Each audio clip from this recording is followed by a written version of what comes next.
안녕하세요. 예, 반갑습니다. 예, 눈은 추럭추럭 오고. 첫눈인가요? 아니에요? 그러니까 어제 왔다 그러더라고요. 이제 첫눈. 아이고, 예. 겨우 왔네, 겨우. 눈 때문에 아주 막혀서. 오늘은 이제 3주차죠. 1주차 그 주제는 이제 그 복합 개념의 부동산, 그러니까 법률, 경제, 기술, 이러한 이제 논리로 그 어떤 문제를 해결하는 방식이 그 후발주자 학문의 공통적인 이제 접근 원리고, 그리고 2주차 때는 특히 수요면에서 지난주에는 이제 대체제 보완제, 이게 참 끝까지 이제 등장하게 될 주제인데, 그 만약에 A하고 B가 대체제라면은 수요면에서 A 가격이 비싸졌어요. 그럼 B에 대한 수요는 어떻게 돼요? 증가하게 되죠. 그리고 A, B가 만약에 보완제라면은 A 가격이 상승하면은 B에 대한 수요는 감소하죠. 뭐 이런 논리가 이제 현장에서 10초짜리 지문으로 나오는데 우리는 1초 만에 판단할 수 있는 그 실력이 아마 나중에 가져지시게 될 겁니다. 그런 이제 주제가 될 것이고, 그리고 이제 지난주에 그 가장 중요한 게 대체제 보완제인데, 또 하나가 이제 부수적인 주제가 균형의 이동을 했었죠. 그래서 우하향 수요 곡선과 우상향하는 공급 곡선을 가진 시장에서, 그럼 두 시장이 그 서로 만나면은 교차 지점이 생기죠. 그 곡선이 교차 지점 생기는 걸 우리가 뭐라 그런다? 교차 지점 생겨서 만나는 지점? 이거를 균형이라 그래요? 아니면 군형이라 그래요? 그쵸, 균형이라 그러죠. 어떻게 금방 다 기억하시냐? 균형 상태에서는 좀 시장에서 이제 합의점이 일어나는, 자원이 효율적으로 배분되는 상태인데, 그 상태에서 그 수요가 증가하면은 그럼 가격은 어떻게 될까요? 상승하죠. 거래량은 증가. 그 상태에서 공급이 증가하면은 가격이 하락. 거래량은 증가. 야, 그걸 벌써 기억하세요? 엄청난 실력을 벌써 가지셨네요. 예. 그렇게 이제 내용을 보시면은 여러분들이 답변하시는 과정 중에 벌써 이제 2문제 이상은 맞히신 거다라고 생각하시면 됩니다. 그리고 이제 오늘 3주차 때는 그 시장론에 대한 주제를 하게 되는데, 오늘 시장론의 주제 중에서 이제 여기도 오늘도 두 가지가 이제 공부하실 중요한 내용들이 있어요. 그 시장론은 이제 수요와 공급이 이루어지는 장소, 이거를 우리는 시장이다라고 얘기합니다. 경제학에서는 시장이 뭐예요라는 정의를 말씀드렸던, 수요와 공급이 이루어지는 추상적인 장소, 이렇게 표현하게 돼요. 근데 이제 이거를 그냥 시장론 이렇게 하잖아요. 그럼 시험 범위가 너무 넓어. 그럼 경제학적으로 만약에 낸다 그러면 너무 그 추상적으로 많이 넓어진 상태에서 논하기 때문에, 국가고시에서는 이제 그 부동산 중개사 시험에서는 부동산 시장론에 국한시켜 논한다. 근데 부동산 시장론 논한다 하더라도 학교에서는 상대적으로 많은 내용들을 이제 언급합니다. 종합 과학이다 보니까 여기 학문 저기 학문에서 그 부동산 쪽에 분석하는데 관련되는 걸 다 싸잡듯이 공부를 하거든요. 그래서 이제 그렇게 내다 보면은 문제가 생기더라고요. 15회 때 그래서 중구난방식으로 내가지고 좀 굉장히 어려운 문제가 많이 나왔어요. 그래서 부동산 시장론도 인력공단에서 그 18회 때인가 여기서 내라 라고 출제원들한테 구체적인 범위를 정해줬어요. 그래서 출제원들은 그 인력군 제시된 이제 출제 범위를 보면서 내가 이런 부분을 냈구나라고 구속을 받게 됩니다. 그 범위가 그 목차가 이렇게 됩니다. 부동산 시장론. 이게 이제 4-5문제가 출제를 하는데, 그 기본적으로 나오는 주제가 있어요. 이게 첫 번째가 도대체 부동산이라는 거 붙인 시장은 일반 재화시장과 뭔 차이가 있느냐, 특성입니다. 요 특성이 전통적으로 많이 나오는 문제예요. 1회부터 올해도 나왔었죠. 근데 이제 그리고 기능도 있는데, 근데 부동산 시장의 기능은 경제학에서 말하는 기능과 차이가 없어요. 그래서 문제를 보면은 기능이 언급을 하지만은 기능적인 정답이 나온 경우는 14회 때 말고는 없어요. 전부 다 이제 그 특성 위주로 언급을 하고 기능을 서포트하는 거니까 나중에 이런 기능이 있습니다라는 목차만 보셔도 충분합니다. 근데 이제 그 출제 그 빅데이터를 보면은 올해도 시험 보기 전에 말씀드렸지만은 그 시장의 특성 20회 이후로 보면은 특성이 20회 나왔어요. 그리고 22회 나왔어요. 또 언제 나왔을까? 24회 나왔었고, 그리고 26회 나왔었고, 이 틀을 아시면서 올해 시험장에 가신 분들은 이제 그 준비를 했어요. 그러면 작년에 27회 때는 당연히 안 나왔겠죠. 그럼 올해 28회 때는 나왔어요. 그래서 이제 29회 때는 통계에 의하면은 좀 희박합니다.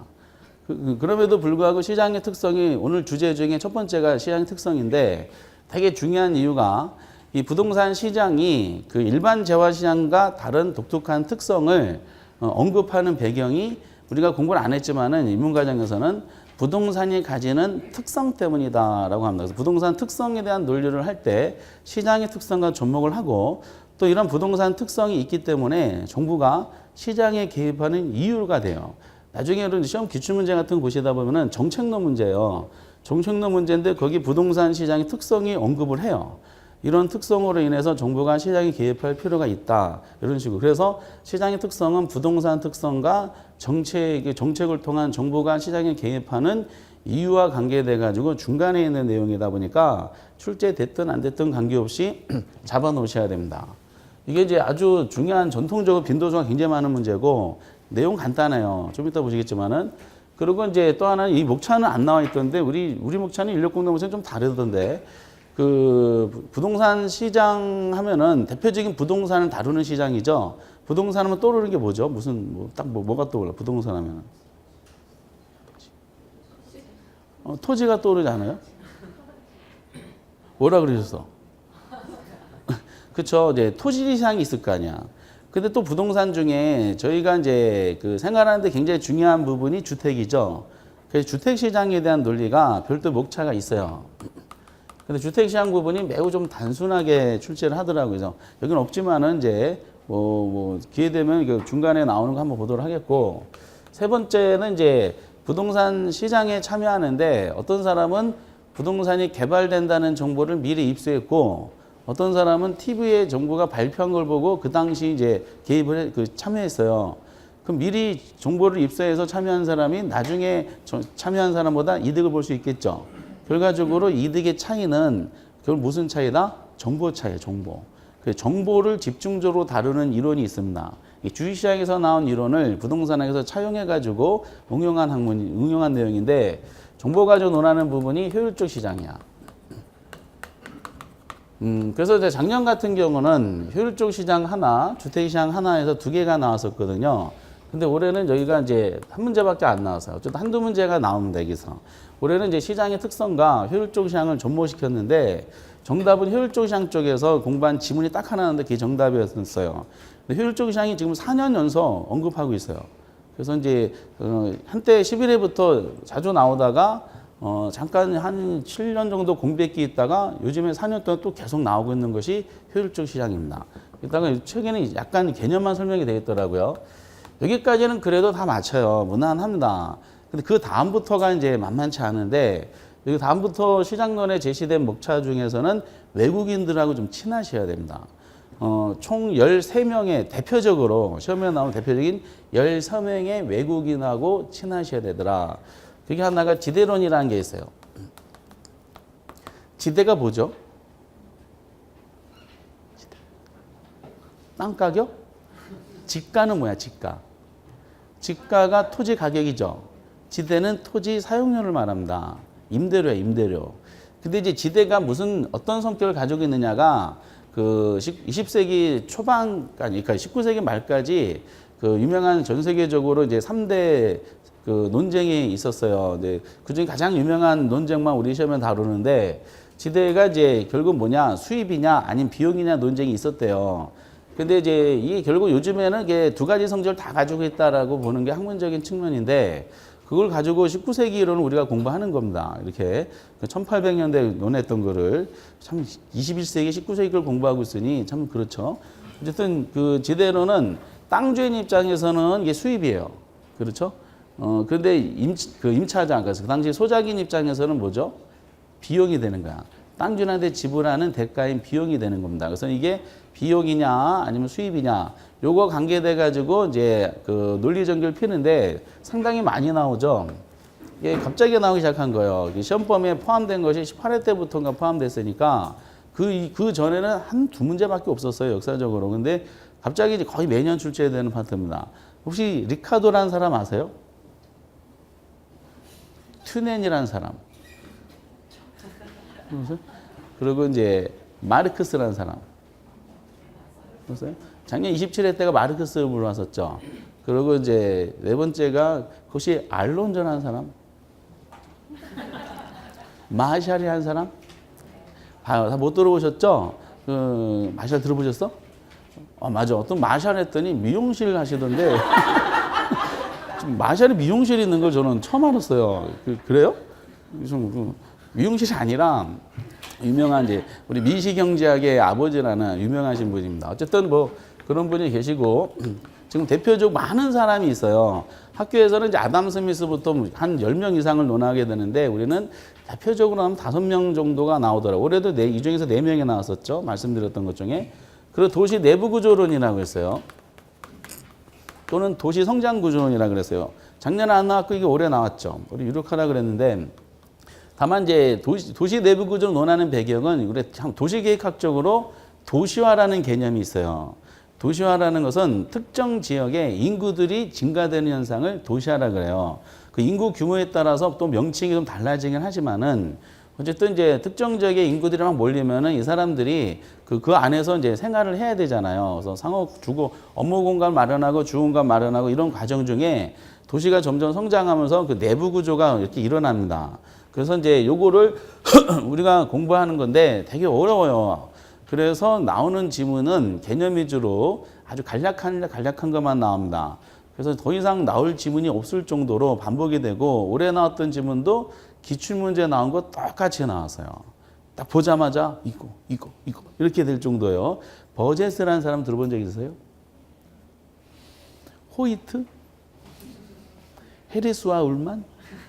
못 들어보셨잖아요. 이게 이제 이렇게, 여기가 처음에 공부하기가 좀 짜증나는 파트야.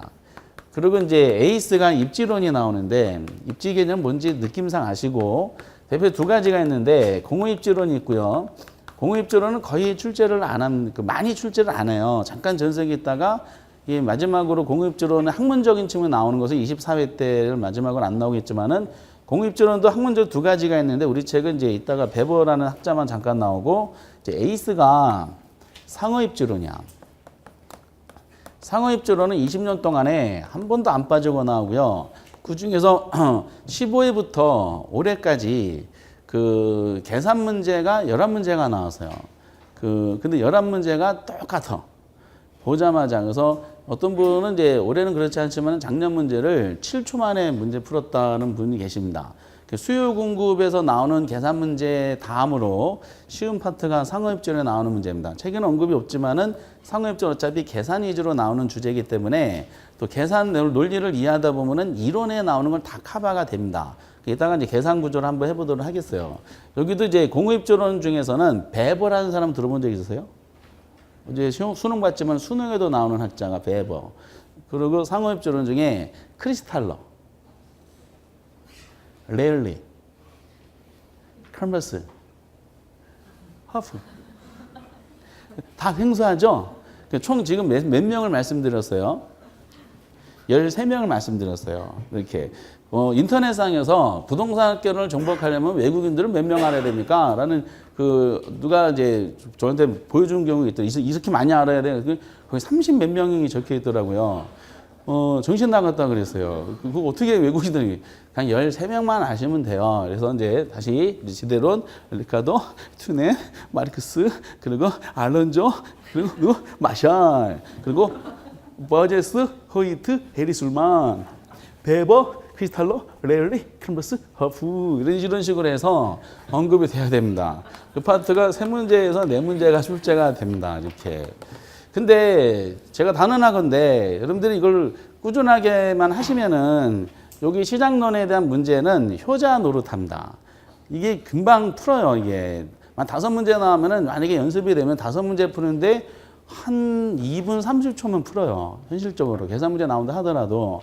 특히 이쪽이 되게 학문적인 측면이다 보니까 깊숙하게 들어가면은 누구도 못 푸는 내용들이 있어요. 그래서 그 국가고시 중개사 시험에서는 이제 그 겉핥기식으로 개념과 특징에 대해서 주로 그리고 학자와 학자 간에 비교되는 형식에 대한 논리가 나오기 때문에 그거를 이제 준비만 하시면 돼요. 그래서 이제 가장 부동산학개론 전체로 보면은 투자론 난이도가 제일 센데 그 현실적으로 처음에 접하실 때 좀 거부감을 느끼는 파트가 요 파트야. 이게 외국인들 많이 나오다 보니까 그 거부감을 버리시고 외국인과 친하시면은 결과적으로 이게 효자 노릇 한다는 걸 말씀드리도록 하겠고요. 그래서 지나가다가 외국인들 만나면은 말을 걸어보세요. 리카도 아세요? 이런 식으로 한국말로 한번 걸어보시면은 도망칠 거야. 이렇게 등등등. 어쨌든 이제 이런 주제를 가지고 이 중에서 오늘은 책에 있는 것에 대한 논리 중에 기본적으로 시장의 특성과 그 효율적 시장, 그리고 이제 공공입주론하고 상업입주론, 요 정도만 한번 살펴보도록 하겠어요. 너무 간략하게 돼 있어가지고 좀 추가적으로도 언급할 것이 있고요. 제일 먼저 논하는 것이 이제 첫 번째, 이제 부동산 시장의 이제 특성에 대해서 살펴보겠어요. 아주 의미가 있는 부분인데 거기 이제 책의 43페이지 보면 양가르 2번에 그 부동산 시장의 특성이라고 언급이 돼 있습니다. 먼저 부동산 시장 특성을 논하기 전에 언급해 드릴 것이 있는데 부동산 시장은 완전 경쟁 시장인가요? 불안전 경쟁 시장인가요? 불안전 경쟁 시장이야. 현실적으로 존재하는 모든 시장은 다 불안전 경쟁 시장이에요. 불안전 경쟁 시장의 종류는 뭐 경제학적으로 독점, 뭐 과점, 독과점 이렇게 돼 있지만은 독점적 경제 이렇게 돼 있지만은 우리는 이제 그런 걸 다 퉁쳐서 불안전 경쟁 시장이라고 그럽니다. 그래서 부동산 시장뿐만 아니라 주식 시장, 노동 시장, 화폐 시장, 채권 시장, 뭐 그리고 뭐 수출입 시장, 모든 농산물 시장 다 불안전 경쟁 시장이에요. 근데 다 불안전 경쟁 시장인데 결국 안전 경쟁 시장이라는 것은 이론상으로 존재하는 시장이거든요. 근데 그럼에도 불구하고 학문적으로 완전 경쟁 시장의 역할은 되게 중요합니다. 왜냐면은 A 시장도 불안전이고 B도 불안전 시장이에요. 근데 A가 B보다 더 불안전하대. 그럼 왜 더 불안전하냐라고 물어볼 거 아니에요. 그럼 이것을 정부가 개입하는 정도가 차이가 있거든요. 그러면 이제 A가 B보다 더 불안전하다 그랬을 때 그 기준이 되는 게 완전 경쟁 시장의 논리가 있기 때문에 그래요. 그래서 완전 시장이 되기 위해서는 이런 성립 조건이 있어야 되는데 A가 B보다 이 조건을 더 충족하지 못한다. 그래서 또 불안전 경쟁 시장이다라고 합니다. 그래서 이 완전 경쟁 시장에 대한 논리를 잡으셔야 돼요. 이렇게. 근데 이제 그게 시험 지문에 현실적으로 부동산 시장 특성을 지문 나올 때 자주 등장해요. 그래서 첫 번째 논리는 그럼 완전 경쟁 시장이 뭐냐? 학문적으로 접근하는 것은 아니고 시험에 우리가 이제 해결할 수 있는 정도만 논합니다. 완전 경쟁 시장이 되게 한 성립 조건. 경제학적으로 유명한 것이 4가지가 있어요. 그리고 다 나왔어요. 이 논리가. 우리 시장 특성 문제 내면서. 물론 우리 시험은 경제학 시험이 아니다 보니까 완전 경쟁의 성립 조건에 해당되지 않는 거. 이렇게는 못 물어봐요. 논리 안 맞아서. 어제 완전 경쟁 시장이 되려면은 시장 자체가 수요와 공급이 이루어지는 추상적인 장소 이렇게 표현했었죠. 그래서 경제학자한테 시장 그리세요. 그럼 전부 다 그분들은 이렇게 그려요. 이게 시장이에요. 이렇게. 형태는 안 보이죠? 무슨 시장을 원합니까? 컴퓨터 시장. 여기다 컴퓨터 공급, 컴퓨터 수요. 이렇게. 그리고 이제 인간 시장. 그럼 여기다 인간 집어넣고 인간 수요, 인간 공급. 이렇게. 여기다 모든 걸 다 이걸 가지고 설명을 다 합니다. 시장 자체에 대해서. 그런데 그 시장이다 보니까 참여자에 대한 논리가 나와. 완전 경쟁 시장이 되려면은 다수의 수요자와 다수의 공급자가 존재할 거. 요거는 기본서에는 그 개념이 나와 있을 거예요. 다수의 수요자, 공급자가 존재할 것 이래요. 여기서 이제 특징이 완전 경쟁 시장의 특징이 등장하는데 시장에서 가격은 소수가 지배하나요? 다수가 지배하나요? 다수. 소수. 중수. 백수. 뭐 이렇게 그 한번 예를 들어 여러분들 한번 이게 다 알고 계시는 논리야. 가격을 누가 지배합니까 할 때 그 시장에서 봤더니 수요자가 1명이야. 근데 공급자가 10명이야. 그럼 시장에서 협상할 때 가격은 누가 지배해요? 수요자가 지배하지 않아요? 근데 수요자가 10명인데 공급자가 1명이야. 그랬더니 가격은 누가 지배해? 공급자. 다시 질문할게요. 시장에서 가격은 소수가 지배하나요? 다수가 지배하나요? 다수. 1명이 소수야? 10명이 소수야? 1명이 소수지. 시장에서 정치적 의사결정과 다르게 시장에서 가격은 소수가 지배해요. 소수. 그래서 이걸 독과점이라 그래요. 독과점 체제라는 게 뭐예요? 해당되는 이제 주체가 소수라는 뜻이죠. 이렇게. 그래서 시장 가격은 소수가 지배한다라고 알아두시기 바랍니다. 나이트 갔는데 여유를 많이 들죠. 나이트 갔는데 남자는 저 혼자인데 수혜급 되는 분이 100명이 앉아 계세요. 남자는 저 혼자야. 그럼 부킹 가격은 누가 지배해요? 여기 근본적인 전제 조건이 잘못됐죠. 수요는 유효 수요, 구매 의사하고 구매 능력을 갖춰야 되는 수요인데 거기 있는 분들이 저에 대해서는 구매력은 갖췄지만 구매 의사가 없어요. 그래서 저는 배제되죠. 저는 없는 걸로 보는 사람입니다. 그래서 제가 왔다 갔다 하는데도 야, 이 나이트는 남자가 없냐 막 이러죠. 저 남자인데 이렇게 물론 이제 유효소가 아니니까 그렇겠지만은 그 시장에서 가격은 소수가 지배한다는 걸 꼭 알아두시기 바랍니다. 근데 완전 경쟁 시장은 수요자, 공급자 둘 다 다수야. 그럼 완전 시장에서는 누가 지배해? 아니 소수가 지배한다 그랬잖아. 근데 둘 다 다수잖아. 그 완전 시장에서는 누구도 가격으로 상대방을 지배를 못합니다. 그래서 완전 경쟁 시장에서는 이 두 사람이 시장에 참여했어요. 참여했는데 자기도 모르는 사이에 이미 가격이 결정돼 있어. 자기도 모르는 사이. 협상도 안 했는데 이미 가격이 결정돼 있어. 자기도 모르는 사이. 이거를 아담 스미스라는 사람은 보이지 않는 손이라 그랬어요. 자기도 모르는 사이 결정이 돼 있다. 그럼 결정된 가격에 대해서 얼마래? 알았어 해서 이 사람들은 수량만 조정합니다. 거래하고자 하는 수량만. 그래서 가격 수능자라 그래요. 근데 이거를 말씀드린 아주 중요한 이유 중에 하나가 이 정답으로 부동산 시장 특성 나오면서 언급한 적이 있었어요. 다음 중 틀린 걸 찾으라 그랬거든요. 근데 부동산 시장은 다수의 수요자와 다수의 공급자가 존재한다 이렇게 나왔었어. OX. 아까 여러분들 뭐라 그러셨냐면은 부동산 시장이 무슨 시장이라고 했더니 불안정 경쟁 시장이요 라고 그랬어요. 근데 다수의 수요자와 다수의 공급자가 존재하면 부동산 시장은 무슨 시장 돼버려? 안전기 시장 돼버리잖아요. 부동산 시장은 현실적으로 봐도 수요자, 공급자가 둘 다 소수예요, 소수. 부동산 시장은 소수의 공급자와 소수의 뭐다? 소수의 공급자, 소수의 수요자가 있다. 이렇게 하셔야 돼요. 이따 적어드릴 예정입니다. 이렇게. 그래서 이거를 만약에 다수 수요자, 공급자 존재한다면 부동산 시장 특성으로 잡아보잖아요. 무조건 X다라고 하셔야 돼. 절대로 부동산 시장은 둘 다 다수가 될 수가 없더라. 이따 또 적어드리고. 두 번째는 이 두 사람이 거래해야 되는 상품이 있죠. 상품이 동질할 걸 가정해요. 상품의 동질성이야. 그럼 상품이 동질하다. 그럼 동질적 상품 무슨 관계에 있을까요? 대체 관계 있는 상품이야? 아니면 도대체 관계 있는 상품이야? 대체 관계 있는 상품이죠. 여기 있는 상품들은 다 대체제예요. 대체제. 그럼 대체제끼리는 가격이 결과적으로 같아질까요? 달라질까요? 같아져요. 결과적으로. 그래서 만약에 A하고 B가 서로 대체제다. A 가격이 비싸지잖아요. A에 대한 수요가 줄겠지. 그 수요가 B로 갈 거 아니야. B 수요가 늘죠. 그럼 B 가격도 당연히 어떻다? 가격이 올라가요. 그래서 대체제끼리는 라이벌에게 가격이 비슷해지게 됩니다. 저하고 원빈이 만약에 대체제다. 아저씨 2를 제작한다. 두 사람을 더블 캐스팅을 한다. 그럼 원빈이 몸값을 높이면 저도 어때요? 이씨, 똑같은 대체제인데 나도 높여줘. 이렇게 됩니다.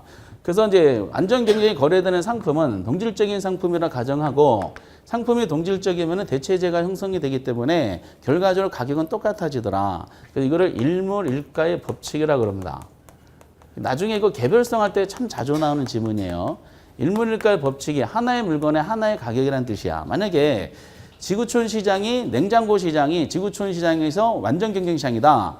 그럼 냉장고를 우간다에서 판매하든 서울에서 판매하든 미국에서 판매하든 가격은 똑같아야 돼요. 현실은 그렇지 않죠. 이게 성립이 안 된다는 걸 알 수가 있어요. 우리나라 토지 시장이 만약에 완전 경쟁 시장이다.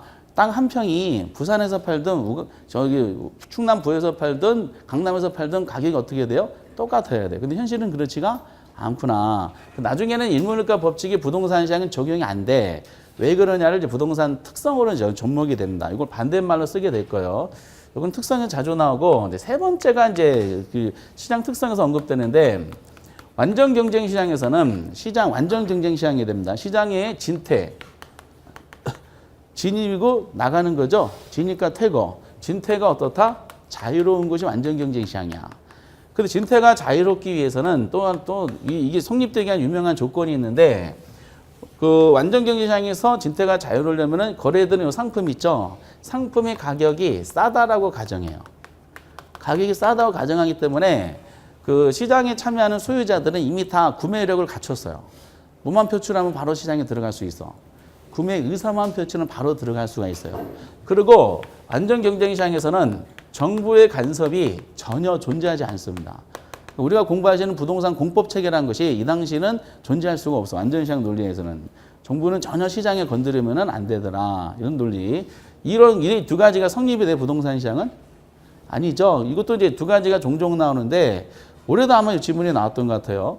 가격이 이제 싸다라는 거죠. 부동산은 싸요, 비싸요? 비싸. 비싸다는 건 벌써 시장이 진입장벽이 돼요. 진입장벽이 되면 수요자 수를 제한을 두게 돼. 수요자 수가 적을 수밖에 없어요. 비싼 거를 공급하는 생산자도 적을 수밖에 없어. 그래서 부동산 시장은 소수의 공급자, 소수의 수요자라고 하셔야 됩니다. 그리고 정부의 간섭이 너무 많다는 것은 이미 알고 계시죠? 공법 공부하시면은 이 행동 거지를 조심스럽게 해야 돼. 조금만 해도 정부가 죽여버리겠다 이렇게 나오는 상태이다 보니까 무서워요, 이렇게. 그리고 또 하나가 네 번째 주제는 나중에 효율적 시장에서 아주 강하게 별도로 다루는 파트인데, 완전 경쟁 시장에 있는 사람들은 모든 정보가 공개된다고 가정해요. 모든 정보는 공개되기 때문에 완전 시장에 참여하는 사람들은 모든 정보를 다 공유한다고 가정해. 그러니까 우수한 정보라는 게 있을 수가 있어, 없어요? 없어요. 그래서 완전한 정보를 공유한다 가정해요. 그러다 보니까 정보 비용 자체가 존재하지를 않는다. 이렇게 표현합니다. 그래서 이 네 가지 성립 조건을 모두 다 충족을 해야지 그 시장이 완전 경쟁 시장인데, 이거를 하나라도 충족하지 못하면 불안전 경쟁 시장이 되고요. 이 충족하지 못하는 정도가 심하면 심할수록 그 시장의 불안전성은 더 커지게 되더라. 정부가 시장에 개입하는 강도가 결정이 되게 됩니다. 이렇게. 그래서 이제 사실상 현실적으로 제가 인정하는데, 원빈이 거래되는 시장과 김덕기가 거래되는 시장 보면은 누가 더 불안전 시장이야? 그렇죠. 원빈이 더 불안전 시장이에요. 인정해요. 왜요? 비싸. 원빈은 비싸. 여러분들은 저에 대한 구매력을 충분히 다 갖춰서 구매 의사만 표출하면 저를 구매할 수 있는데, 원빈은 구매력을 갖춰야 돼요. 시장 진입 장벽이 되는 거야. 그래서 이제 완전 시장 논리가 이렇게 나온 상태에서, 그럼 부동산 시장은 어떠한 특성을 가지게 되는지 요거에 대해서 한번 살펴보도록 하겠어요. 이게 1회 때부터 나왔던 거라서 유명한 목차가 우선 5가지가 있어요. 제가 적어드린 이 순서는 특성 중에서 출제 빈도대로 한번 제가 해본 겁니다.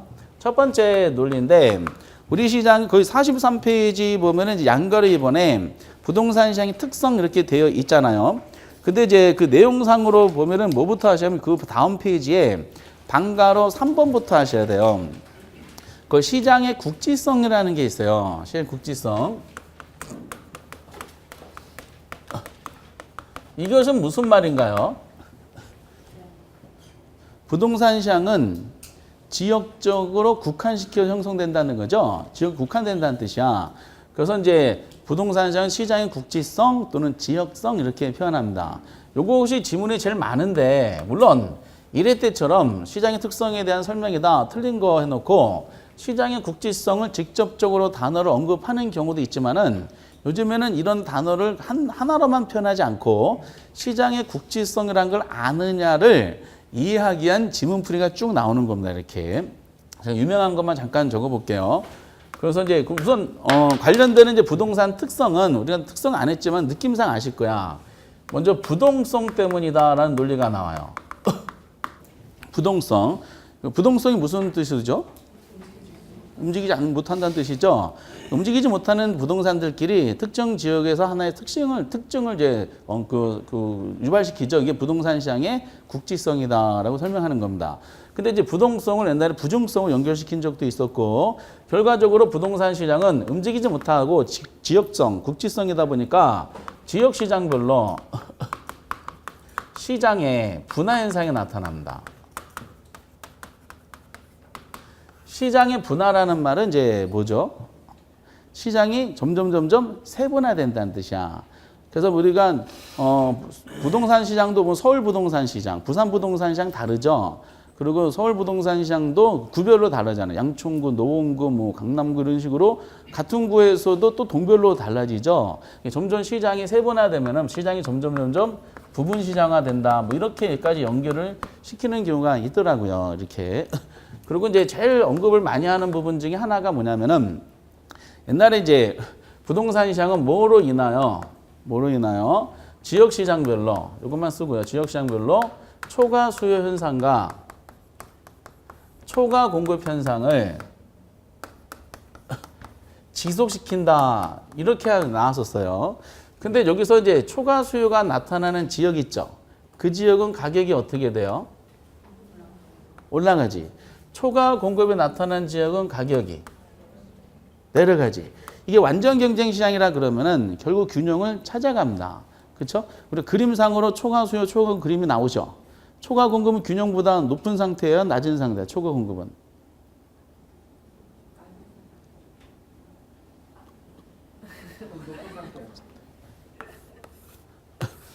이게 정상적인 모습이니까 균형각이 균형 형성되는데 이게 여기 이렇게 되면 초과 공급이죠. 공급이 더 많으니까. 그럼 가격이 다시 어디로 돌아간다 그랬어요? 균형으로 돌아간다 그랬죠. 이게 밑에가 이게 무슨 상태? 초과 수요. 낮은 상태 결국 가격이 균형으로 돌아가죠. 완전 경쟁 시장에서는 일시적으로 가격에 의해서 어떤 질서가 움직였을 때 일시적인 초과가 초과 수요가 된다 하더라도 결국 균형으로 찾아가는 힘이 있어요. 그러니까 이제 자원이 배분이 왜곡이 안 돼요. 이렇게 찾아가는데, 근데 부동산 시장은 지역적으로 초과 수요가 나타난 데는 계속 땅값이 높고 초과하고 나타나는 데는 계속 땅값이 낮아요. 이게 지속이 되더라라는 논리가 이제 등장하는 거죠. 그럼 균형을 찾을 수가 있는 거야? 불균형 상태가 초래되는 거야? 그렇죠. 균형을 맞춰지지 못하고 이런 것 때문에 부동산 시장은 지역 간의 불균형의 현상이 심화되더라는 거야. 불균형이 심화된다는 것은 결과적으로 그 물건의 가치를 제대로 반영된 가격이 형성이 안 돼서 자원 배분이 왜곡되고 가격도 왜곡된다는 현상이 나타나는 겁니다. 그런데 이제 이 논리가 그대로 나와요. 지역적으로 초과수 초과는 지속된다. 그런데 이거를 이제 정답으로 2번인가 나왔는데 똑같은 문구 해놓고 요 가로치고 여기에 무슨 특성 때문이냐라고 물어봤었어요. 그때 이제 부동성 때문에 부동성으로 인하여 내구성으로 인하여 고가성으로 인하여 이 3가지 지문입니다. 그러면은 이제 여기가 뭐가 들어가야 돼? 내구성이 뭐죠? 그쵸? 오래가는 건전지 있죠? 오래가는 건전지. 그러다 보니까 뭐냐? 내구성 수명이 길다는 뜻이야. 수명이 길다는 걸 나중에 토지 쪽은 영속성까지 가게 되고요. 고가성 비싸다는 거죠. 근데 시험 문제 요걸 그대로 해놓고 내구성하고 고가성을 집어넣은 적이 있었어요. 수명이 길다는 거하고 비싸다는 것이 지역적으로 이렇게 시장의 불균형이 나타나는 거와는 관계가 없어요. 이게 뭐가 들어가야 돼? 부동성 때문이다라는 특성을 집어넣어야 됩니다. 이렇게. 그런 표현도 이제 연습을 하셔야 돼. 이렇게. 근데 만약에 일반 재화 시장이라 그러면은 불균형이 이제 초래됐잖아요. 물량이 남아돌잖아. 남아도는 걸 어떻게 해? 들어다가 어디로? 이쪽으로 옮겨 놓으면은 두 간의 수량이 조정이 가능해 불가능해요? 가능하잖아. 이렇게 등등등. 만약에 원장님하고 제가 점심을 같이 먹는다. 그러면은 이제 그 항공기를 시키잖아요. 항공기 시키는데 이게 저하고 원장님 간의 균형이 지금 맞는 상태야, 안 맞는 상태? 똑같은 항공기가 안 맞는 상태죠. 저는 초과 수요고 원장님 초과 공급이지 밥이. 균형을 맞추기 위해서 원장님이 3분의 1을 저한테 떠주시죠. 옮겨가잖아. 제 밥은 이렇게 되겠지. 그럼 균형이 맞았지. 이건 이동이 가능하니까 균형을 맞출 수 있는데 부동산은 부동성 때문에 이동이 불가능하니까 이런 일이 이제 지역별로 불균형 현상이 초래되더라라고 얘기하는 겁니다. 일리가 있죠. 이건 별로 어려운 내용은 아닌다. 단어만 그 하나 더 하면은 이 논리가 부동산의 시장의 개념하고도 연관성이 있더라고요. 시장이 국지적이다 보니까 부동산 시장은 지리적인 공간을 고려해야 되는 것이 일반적이다라는 겁니다. 고려하는. 여기서 이제 중요한 의미를 가지는 게 있는데 보통 경제학적으로 말하는 시장은 아까 말씀드렸던 것처럼 수요와 공급이 이루어지는 추상적인 장소 이렇게 돼요. 그래서 모든 시장은 다 추상적 시장이야. 모든 시장은. 근데 부동산 시장은 지리적인 공간을 고려하잖아. 특정 지역으로 국한시키다 보니까 지역별로. 그래서 노량진 부동산 시장, 노원 부동산 시장, 평택 부동산 시장 해가지고 앞에 특정 지역이 붙어요, 안 붙어요? 붙죠. 그래서 구체적인 장소가 붙는다는 면에서 부동산 시장은 구체적 시장으로서 성질도 가지고 있어요. 두 가지는 상반된 개념이거든요. 근데 부동산 시장 어떤 분이 질문하셔서 이걸 해드리는 건데 부동산 시장이 도대체 추상적 시장이에요? 구체적 시장이에요? 라는 질문을 하실 필요가 없어. 두 가지가 다 뭐다? 다 가지고 있기 때문에 그렇다고 하시기 바랍니다. 그리고 이거는 그래서 시험에 안 나오고요. 시험 문제는 이제 이렇게 이제 세 가지 등으로 잘 시장의 국지성이라는 것이 이런 의미를 가지는구나라고 정리를 해 주셔야 됩니다. 두 번째도 이제 상당히 많이 나오는, 올해도 이게 나왔는데, 부동산 시장은 수요와 요 내용은 거기 방가로 4번에 나와 있어요. 키워드만 잡으면 돼. 수급 조절이 곤란하다 이렇게 표현합니다. 수급 조절이 곤란하대. 그럼 여기서 수급이 뭐예요? 수요와 공급이 조절이 곤란하다는 뜻이죠. 근데 수급 조절이 곤란하다고 했지 수급 조절이 만약에 불가능성 하잖아. 이건 틀린 지문이야. 부동산 시장에서도 수요와 공급은 조절이 가능해요. 가능한데 좀 시간이 걸려, 시간이. 그래서 수급 조절을 하는데 어느 정도 시간이 필요하다 이렇게 표현합니다. 그러면 장기적으로는 수급 조절이 가능하다는 거야, 불가능하다는 거야? 가능하다는 거야. 근데 단기적으로는 어떻다? 좀 어렵다는 뜻이죠. 그럼 수요와 공급이 조절이 힘들면 균형을 찾아야 못 찾아요. 균형을 못 찾는다는 뜻이지. 그럼 결과적으로 곤란하다는 것은 단기적 현상, 장기적 현상. 단기적 현상. 요 똑같은 질문 한 10번 나왔어, 우리 시험에서. 단기적인 현상이야. 그래서 단기적으로 뭐가 돼? 균형을 못 잡으니까 가격에 왜곡 현상이 나타나더라. 요 문구를 그대로 보셔야 돼. 어차피 부동산 시장은 불안전 시장이에요. 불안전 시장이다 보니까 그 물건의 이제 가격을 제대로 반영하지 못하는, 즉 균형 가격을 찾기가 좀 어려워. 가격이 왜곡되는 현상이 나타나는데 수급 조절에 곤란하다는 표현은 포인트가 단기적으로 가격이 왜곡된다. 이런 논리입니다. 딱 한 번은 단기를 뭘로 낸 적이 있었냐면은 장기로 바꿔서 낸 적이 있었어요. 이것도 일리가 있지. 단기적으로 가격이 왜곡되다. 수급 조절의 곤란성. 이 두 가지가 제일 많이 나왔어요. 역사적으로 보면은. 세 번째는 부동산 시장은 이제 지역마다 다를 뿐만 아니라 같은 지역도 상품마다도 달라. 그 상품의 비표준화성이라고 방가로 5번에 나옵니다. 상품의 비표준화성. 이거는 뭐를 반대로 설명한 거냐면은 비표준화라는 것은 똑같지 않다는 거죠. 똑같지 않으면 이질적이라는 거야, 이질적이라는 거야. 이질적이라는 거죠. 그 뭐를 반대로 한 거냐면은 부동산 시장 불안전 경쟁 시장이 아니냐. 완전 시장은 상품이 동질하면 일물과 법칙이 적용이 돼야 되는데 부동산은 동질이 아니라 이질적인 것이 아니냐. 다 다르다는 말을 상품의 비표준화성으로 하더라고요. 이걸 부동산 특성 중에 뭐 때문이냐면 개별성 때문이다라고, 이거는 우리가 안 했지만은 이거는 잘 연결시켜 주시기 바랍니다. 이거는 이제 그렇게 흔하게 나오는 건 아닙니다. 표준화되기가 어렵다라는 식으로. 네 번째는 이것도 이제 요즘에 갑자기 나오기 시작하는데, 거래가 거기 그 방가로 이제 6번에 있어요. 거래가 당연히 공개적이야, 비공개적이야? 비공개적이지. 초창기 때는 이걸 거래의 은밀성이라고 냈었어요. 근데 거래는 은밀하게 이루어지는 경우가 있더라. 이거는 보통 거래가 사적으로 이루어지기 때문이야, 공적으로 이루어지기 때문이야? 사적으로 이루어지기 때문이죠. 그래서 개별성 때문이다라고 이제 설명이 되고요. 그러다 보니까 부동산 시장을 분석하는 사람들은 거래가 은밀하게 이루어지기 때문에 또 비공개적으로 이루어지다 보니까 이 거래 내용을 파악하려면은 정보 탐색병이 들어가죠. 그래서 뭐가 발생해? 정보 비용이 발생한다는 거야. 그래서 기출문제에 보시면은 뭐가 나오냐면은 부동산 시장에서 거래가 비공개적이라는 것은 부동산 시장이 그만큼 불안전 경쟁 시장임을 의미한다. OX. 오죠. 왜? 완전 경쟁 시장은 정보 비용이 존재하지 않는다 그랬잖아. 근데 이거는 뭐다? 정보 비용이 존재하는 거지.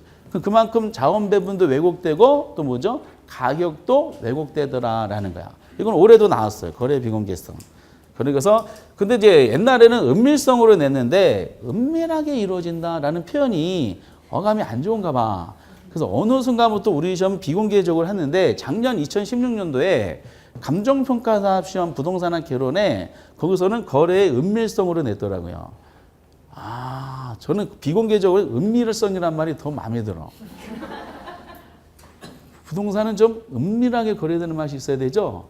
얼마나 은밀하게 거래되는지 비공개적인지 정부가 개입해서 실거래가를 신고하게 만든다든지 이런 정부의 조치가 막 나오기 시작합니다. 그래도 이제 비공개적으로 하는 경우가 많이 있어요. 제가 다시 대통령이 되잖아요. 부동산 시장은 좀 거래가 은밀한 맛이 좀 있어야 돼. 그래서 공개하는 걸 모두 다 폐지시키고 그 거래는 은밀하게 이루어져야 된다라는 법적으로 조항을 만들 테니까 뽑아주시기 바랍니다. 이렇게 박수 치면 좀 은밀한 맛도 있어야 돼. 비자금도 은밀한 맛이 있어야 되듯이 비자금까지 공개되면은 뭐 그렇다 그럽니다. 그 은밀하게 제가 법을 개정하면은 우리 공법 교수님이 가장 좋아하실 것이 아닌가라는 생각이 좀 들어요. 비공개적이야. 그럼 이걸 통해서 확인할 수 있는 것은 부동산 시장은 지금 보세요. 지역적으로 다르죠. 그렇죠? 그리고 수급 조절도 어렵죠. 그리고 상품마다도 달라. 그 내용도 파악하기가 어려워. 그렇잖아. 그러다 보니까 체계적으로 조직화된 시장을 구성하기가 어려워요. 부동산 시장 다 개별 시장이야. 그래서 시장의 비조직성 이렇게 합니다. 시장의 비조직성. 그 비조직성이 이제 그래서 거기 반가로 7번으로 돼 있어요. 3번부터 7번까지가 가장 유명한 5개 지문입니다. 85년도 1회 때 나왔을 때 시장의 특성이 아닌가. 이게 대표적으로 많이 드는 이유가 기출문제 목차 그대로 나왔기 때문에 그래요. 단어만 탁탁탁탁. 그 당시는. 근데 그 당시 시장의 조직성 이게 나왔었어요. 그러니까 이게 정답이었던 거. 그래서 이제 보통 이 5가지가 가장 유명해서 국수 비비비라 그래요. 국수 비비비. 근데 국수 비비비만 암기하면 안 돼요. 나중에는 어차피 요즘에는 내용으로 풀어 쓴다 그랬죠. 학교로는 앞잘 떠서 암기하는 공부 방법이 나중에 치명적으로 불리한 경우가 발생하는 경우가 있어요. 내용적으로 나오는 파트, 특히 수용국을 앞잘 떠서 공부하는 분들은 큰일 나. 우리 거 해결은 안 돼요, 이렇게. 그래서 이해를 하셔야 돼. 국수 비비비. 아, 이런 지금은 뭐 암기하지 마시고, 아, 그렇지. 지역뭐 다르지 뭐. 그 당연한 거 아니야? 상품을 다루는 당연한 거 아니야? 내용도 은밀하게 그 당연한 거 아니야? 이렇게 다 개별 그 당연한 거 아니야? 뭐 이런 식으로 해서 당연한 거 아니야? 이렇게 하시면 됩니다. 그리고 여기다가 이제 시험 문제에서 등장하는 게 추가적으로 나오는 것이 아까 시장은 무슨 시장이라 그랬어요? 불안전 시장이라 그랬잖아요. 출제율이 이제 경제학적인 색채를 느끼게 하고 싶어요. 그래서 시장의 이제 불안전성 관계되는 유명한 지문이 등장합니다. 아까 저거를 이제 아느냐를 여쭤본 거야. 이렇게. 그래서 우리가 옛날에는 이제 우리 기본서에는 저런 내용이 없었는데 자꾸 저게 언급이 되다 보니까 대부분의 기본서의 완전 시장 성립 조건을 집어넣게 될 수밖에 없었어요. 하나가 이제 부동산 시장은 소수의 수요자와 공급자가 존재한다. 이런 부분들에 대한 논리죠. 이게 다 또 연결이 돼요. 그러니까 다수라 하면 큰일 나요. 경제학적으로 보는 그 다수가 이제 우리가 느낌상 10명, 100명 이런 다수가 아니고 가격을 지배할 능력이 없을 정도의 다수를 말합니다. 이렇게. 그래서 이제 현실적으로 우리나라는 과거를 보면은 둘 다 소수예요. 근데 상대적인 면에서 공급자가 더 소수였었어. 그래서 상대적으로 더 소수인 공급자가 수요자를 가격으로 통제하는 일이 많아가지고 분양가를 정부가 개입해서 억제하는 경우도 이제 제도적으로 운영하는 경우도 있습니다. 그런 부분이고 두 번째 논리는 이제 아까 정부의 이제 시장 진퇴가 자유롭다 그랬잖아요. 부동산은 비싸.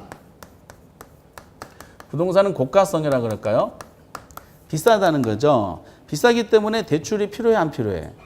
뭐 그래서 자금의 유용성과 연관성이 있다 이런 표현은 나오지만은 그것은 이제 별도고 이제 하나 묶어서 논하도록 하겠어요.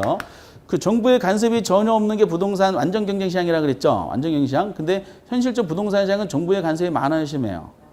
많아요, 심해요? 똑같은 말이네. 그쵸? 그래서 우리가 정부의 부동산 시장은 정부의 법적 규제가 많다, 적다? 많다라는 거야.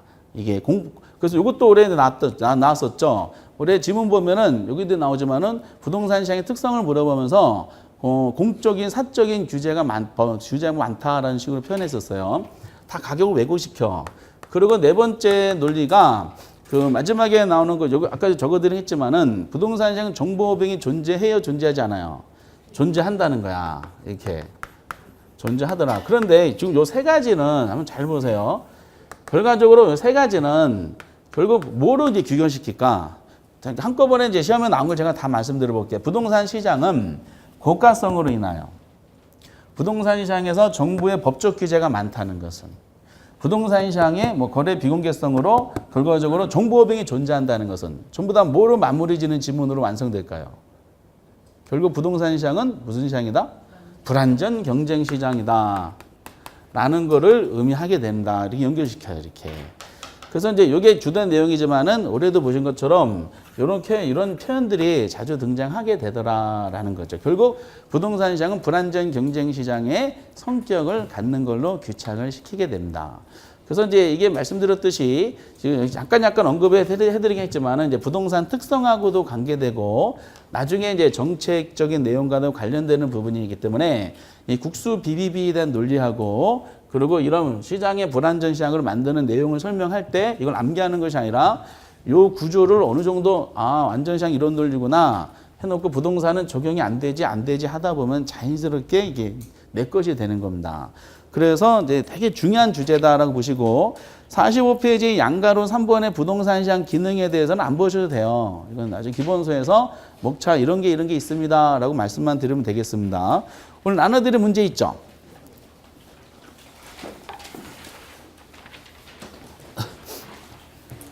나눠드린 문제 중에 이제 그 시장의 특성에 대한 질문이 1, 2, 3번에 대한 논리고요. 이 중에서 이제 그 하나는 이제 올해 나온 질문을 집어넣어 봤어요. 1번에 보면 부동산 시장은 부증성 때문에 고도로 국제화되는 경향이 있대요. OX. 국제화되는 경향이 있다. 지금 뭘 낸 거야? 국지적 시장을 요걸 낸 거죠. 그러면은 이건 틀렸다는 게 확인이 되지. 부증성이란 것은 뭐야? 느낌상 증가할 수가 없다는 뜻이잖아요. 근데 시장이 국지적으로 나온 것은 이게 아까도 이제 그 박공기를 예를 들은 것처럼 이동할 수가 없기 때문이다라고 했었죠. 그럼 부증성 때문이 아니라 무슨 특성 때문에 해야 돼요? 부동성 때문에 이렇게 하셨어야지. 그래서 이건 틀린 겁니다. 부동성 때문에. 이게 이제 그리고 이번엔 부동산 시장은 수급 조절이 쉽지 않죠. 그래서 장기적으로 가격이 왜곡형이 나타나는 경향이 있대요. 틀렸죠? 수급 조절이 곤란하다 그럴 때 아까 장기적으로는 수급 조절이 가능하다 그랬어요. 근데 시간이 걸린다는 뜻이잖아. 그러니까 가격이 왜곡된다는 것은 수급 조절이 어렵다는 뜻이잖아. 그럼 장기적으로 가능하니까 이런 일이 나타나는 것은 무슨 현상이야? 단기잖아. 지금 단계 별표를 쳐놓고 여쭤본 거죠. 근데 이걸 설명하고 이거 하면서 문제를 푸니까 그 사이에 다 잊어버린 거야. 이게 정상제니까 너무 걱정하지 마시고요. 정상적인 현상이에요. 때문에 이제 이게 기출문제예요. 옛날에 나왔던 거. 그래서 장기가 아니라 가격 왜곡으로 연결시키는 것은 단기다라는 거야. 단기. 수급 조절 곤란성으로 표현할 때 기억해 주시고요. 이거 X. 그리고 3번에 부동산은 다양한 공사적 제한이 존재하죠. 이거 출제원이 이게 올해 나온 지문인데 뭐를 언급한 거냐면은 완전 경쟁 시장은 정부의 간섭이 없어야 된다 그랬잖아요. 근데 부동산 시장은 정부의 법적 규제가 많다 이렇게 설명했죠. 근데 이제 법적이 많다는데 법에는 공법적인 측면과 사법적인 측면이 있을 거 아니에요. 여러 가지 제한이 되겠지. 그래서 결과적으로 존재한다. 결국 부동산 시장 무슨 시장이란 뜻이야? 불안정 경쟁 시장이라는 뜻으로 언급한 겁니다. 때문에 부동산 가격 변동에 영향 미칠 수 있겠어 없겠어요? 당연히 있겠죠. 이렇게. 그래서 올해 나온 지금 이거 OX. 5가 되는 겁니다. 이렇게. 지금은 낯설지만은 나중에는 이제 껌값 문제가 될 거예요. 아주 난이도는 높지 않은데 되게 중요한 주제가 시장의 특성이라는 걸 알아두셨으면 좋겠어요. 그리고 이제 우리 책은 다음 페이지 넘어가시면은 그 효율적 시장이라는 게 있네요. 근데 효율적 시장을 설명해 놓고 내용이 없어. 목차. 그럼 이럴 바에는 집어넣지 말았어야 되는데 인문책에서도 때문에 효율적 시장과 관계돼서 여기는 주제가 세 가지가 있어요. 세 가지 중에서 하나는 이제 계산 문제인데 이제 계산 문제 하는 게 불가능하니까 세 가지 중에 효율적 시장 논리가 어떤 의미를 가지는지 한 가지 주제를 가지고 그 개념만 한번 논해 보도록 하겠습니다. 그래서 효율적 시장이 뭔지 이 정보라는 게 그래서 어떻게 연결이 되는지 조금만 쉬었다가 하도록 하겠어요. 이렇게.